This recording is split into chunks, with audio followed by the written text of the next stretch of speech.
Hello friends, मैं pharmacist Manish Gupta आज आपसे एक नए विषय में कुछ बातों को साझा करना चाहूँगा। और यह एक ज्वलंत समस्या है जो लगभग 40 से 50 की उम्र में अमूमन पुरुषों में और महिलाओं में दोनों में ऑस्टियोआर्थराइटिस के रूप में देखा गया है।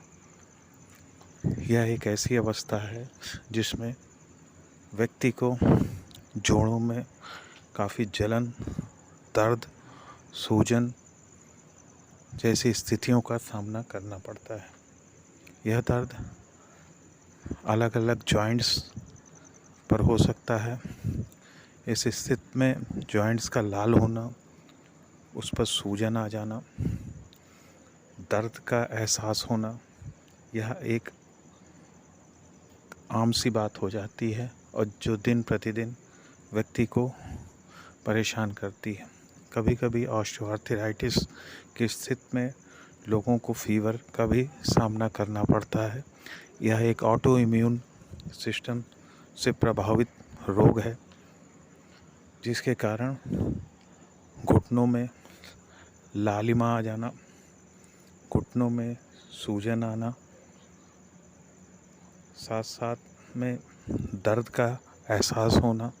यह दर्द इस कदर होता है कि लोगों को चलने फिरने में असहजता महसूस होती है तथा सामाजिक कार्यों को प्रतिपालन करने में भी दिक्कत आती है।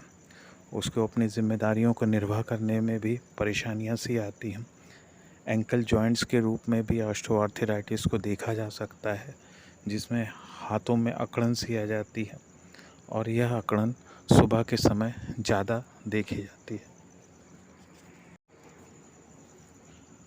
ऑस्टियोआर्थराइटिस की स्थिति में व्यक्ति का चलना फिरना या मूवमेंट करना इस कदर हो जाता है दिक्कतों के सामना की वजह से कि वह चोकिंग दर्द के रूप में सामने आता है।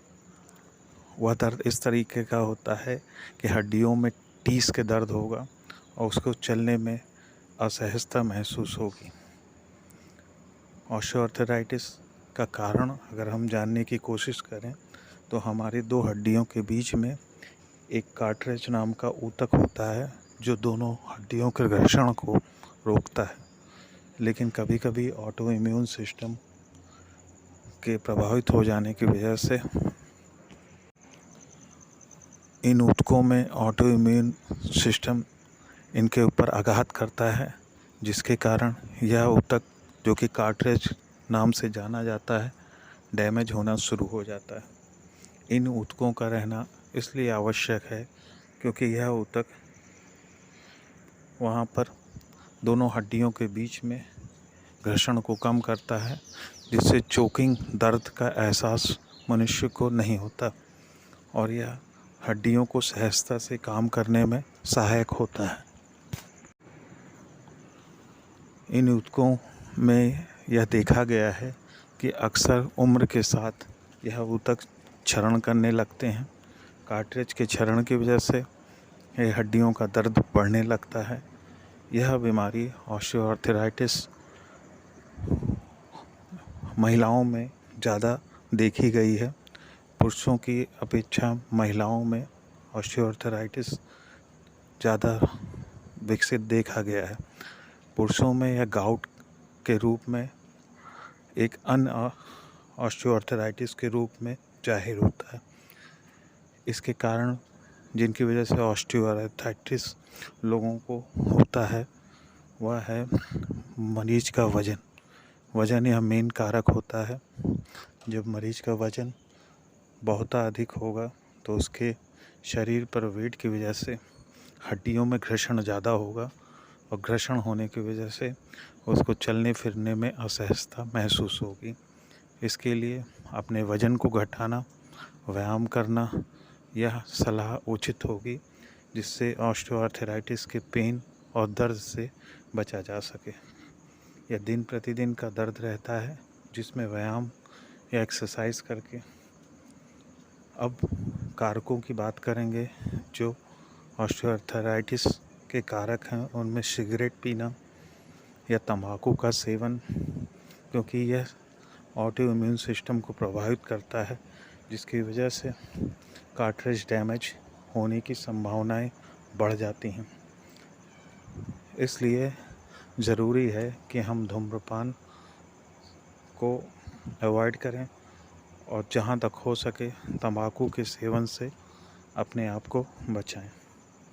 शुगर के पेशेंट में भी ऑस्टियोआर्थराइटिस डेवलप होने के चांसेस अधिक हो जाते हैं, क्योंकि समय के साथ उसका इम्यून सिस्टम डिस्टर्ब होता है और यह इम्यून सिस्टम कार्ट्रिज के ऊपर एक बहुत बुरा प्रभाव डालता है।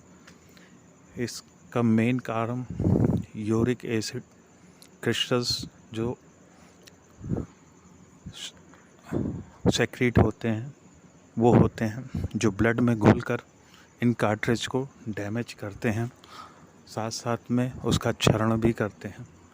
कार्ट्रिज में सूजन आ जाना एक प्रमुख कारण ऑस्टियोआर्थराइटिस का देखा गया है।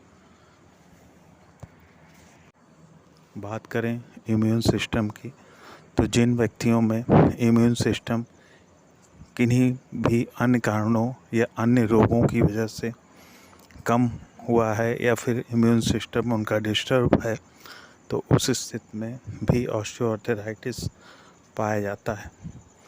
कभी कभी कुछ मेडिकेशन ऐसे होते हैं जो लंबे समय तक किन्हीं रोगों में बहुत समय तक चलती हैं, तो वह साइड इफ़ेक्ट्स के रूप में ऑस्टियोआर्थराइटिस को डेवलप करने में कहीं ना कहीं अपना रोल अदा करती हैं।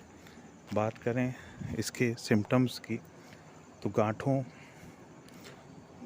हड्डी के गांठों पर सूजन आना, एंकल्स और जॉइंट्स में सूजन आना, लालिमा आना, यह कहीं भी हो सकता है, चाहे वो पीठ का दर्द हो, चाहे रीढ़ की हड्डी का दर्द हो या फिर एंकल जॉइंट्स के दर्द हो। इन सभी जगहों पे आप ऑस्टियोआर्थराइटिस को अनुभव कर सकते हैं। बात करें इसके लिए लाइट एक्सरसाइज करना ज़्यादा सहज होगा। लाइट एक्सरसाइज व्यक्ति को हेल्दी रखेगा, साथ साथ में स्पाइसी फूड से हमें अपने आप को बचाव करना है, क्योंकि यह ऑस्टियोआर्थराइटिस को और भी तेज करता है। मिर्च और मसाले से व्यक्ति को बचना चाहिए। कोशिश करनी चाहिए कि फाइबर रिच डाइट, जिसमें टमाटर, नींबू, संतरा, बैगन, हरी पत्तियाँ और सब्जियाँ शामिल हैं। अब हम बात करेंगे जिन दवाइयों के विषय में जो ऑस्टियोआर्थराइटिस में दी जाती हैं और संयुक्त रूप से चलती हैं। इसमें NSAID ग्रुप की non steroidal anti inflammatory drugs main श्रेणी में हैं, जो व्यक्ति को किसी भी प्रकार से किसी भी परेशानी में नहीं डालती। इसमें सिलिकॉप्सिब, इटिकॉप्सिब, नेप्रोक्सोन जैसे कंपोजिशन की अलग अलग दवाइयाँ आती हैं, जिसके डोजेस एक चिकित्सक द्वारा निर्धारित की जाती है। दूसरी दवा जो संयुक्त रूप से दी जाती है वह एस्कॉर्बिक एसिड, जिसे हम विटामिन सी के नाम से जानते हैं। वह कोलेजन फाइबर को पोषण देती है तथा उन्हें डेवलप करती है, जिससे सूजन से लड़ने में तथा रोग से लड़ने में सहायता मिलती है। फोलिक एसिड का भी उपयोग साथ साथ में किया जाता है, और फोलिक एसिड का उपयोग कॉर्टिकोस्टेरॉइड टैबलेट्स, जिसमें प्रेडनिसोलोन जो कि लो डोज में चलाई जाती है, उसके साइड इफ़ेक्ट्स को रोकने के लिए फोलिक एसिड की आवश्यकता पड़ती है। कभी कभी ऑस्टियोआर्थराइटिस में लोगों को हल्का फीवर सा भी आता है, तो वैसे स्थिति में संयुक्त रूप में पैरासीटामोल साथ साथ में दी जाती है। कॉर्टिकोस्टेरॉइड बहुत हल्की मात्रा में एक ऑस्टियोआर्थराइटिस के पेशेंट को दी जाती है, क्योंकि यह सूजन को, क्षरण को काफ़ी हद तक रोकती है। कुछ जेल्स जिसमें menthol oil, salicylic acid, linseed का कंपोजिशन है, वो भी त्वचा के ऊपरी सतह पर लगाकर ऑस्टियोआर्थराइटिस के दर्द से राहत प्रदान की जाती है। यह सारी दवाइयाँ जो भी मेडिसिन के माध्यम से आप जान रहे हैं, वह चिकित्सक की देखरेख में ही लेना उचित है। सेल्फ मेडिकेशन आपके लिए ठीक नहीं, क्योंकि एक चिकित्सक आपकी शारीरिक बनावट, वेट, साथ में अन्य रोगों को निगाह में रखते हुए डोजेस निर्धारित करता है।